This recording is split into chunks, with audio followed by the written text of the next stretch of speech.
Hello everyone. Today I want to talk about freedom and how it relates to you as an individual. This thought came to my mind twice this week because of some experiences that I've had and my mental and physical journey through life. So I want to share firstly a story that relates to this and how I came to start thinking about this topic this week. Let's go back some time and start where when I was 19 I started riding a motorcycle, small engine bike, very easy to maintain, easy to commute and get from place A to place B, and it was a very useful and helpful tool. At one point in my life I changed houses, and in that came a bigger distance to the center of the city where I lived. So it became a lot more logical for me to start using public transport because the metro system here in London is great. Um, so I neglected my motorcycle and then eventually sold it. And then after 2.5 years of not riding a motorcycle, I thought to myself, I think it's time to make the step up into a big engine bike, and with that have the freedom and flexibility to travel anywhere around the country. So, did some research, purchased the bike, and with that I was hoping to feel a sense of freedom, to have that freedom come naturally as I bought the motorcycle and experienced it. But that was not my truth. With the purchasing of a new bike came a lot of constraints, more mentally than anything. I felt that I wasn't confident enough to ride this bike, and I wanted to maintain its pristine condition. And my lack of experience for not riding for 2.5 years has put me a reluctancy to ride the bike. And so I didn't. For a long time I just kind of kept in the garage. I kind of did very small errands like going to the supermarket with it, but that was about it. I didn't get that freedom I was looking for. And it actually hurt my soul to have the bike here and not ride it. So circumstances changed, and this spring, as time is right now warming up here in the northern hemisphere, I had the opportunity to travel about 120 miles out of the city I am, and with that came a lot of planning, a lot of thinking, a lot of unnecessary worrying and stressing. But I decided to go through with this trip and explore the countryside.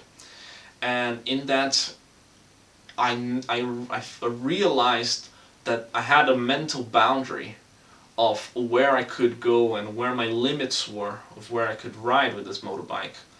And I only realized that I had passed this boundary when I was actually much further from it. It was a mental boundary that was so thin that I went through it without even realizing that I had.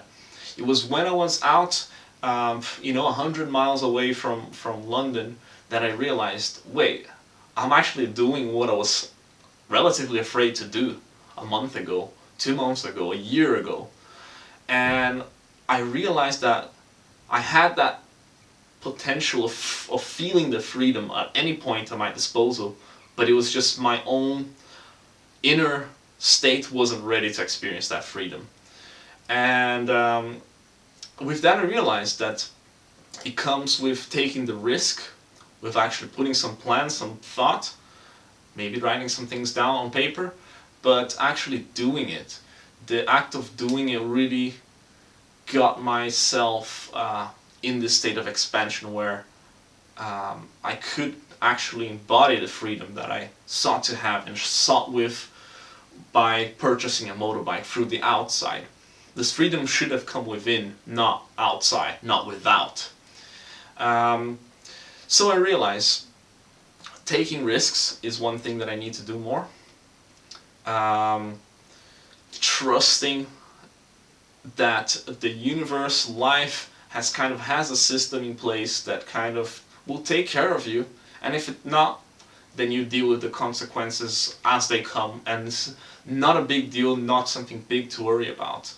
My biggest worry was always like, what if I break down? The hassle of breaking down somewhere far from home is going to really annoy and ruin my day. And I let that stop me from having probably several amazing trips that I could have had already. So taking the risk, expanding your own sense of comfort, and allowing yourself to be in the unknown, you know? Uh, Doubting yourself and doubting all the uncontrollable circumstances around you can really stop you, as it did me. But I realized that I can do much more, and it was just a very, very thin barrier that I had to cross.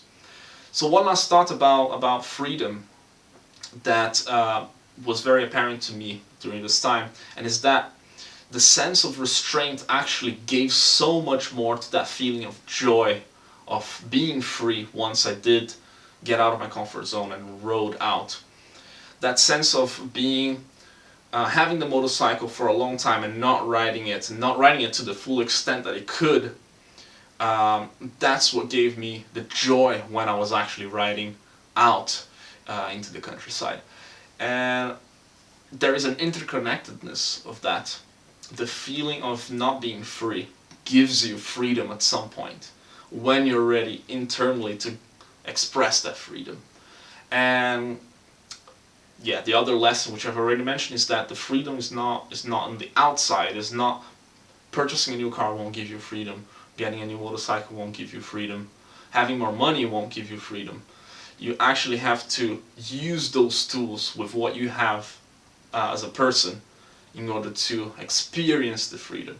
And actually the freedom itself comes from anything. It can come from anything, I think.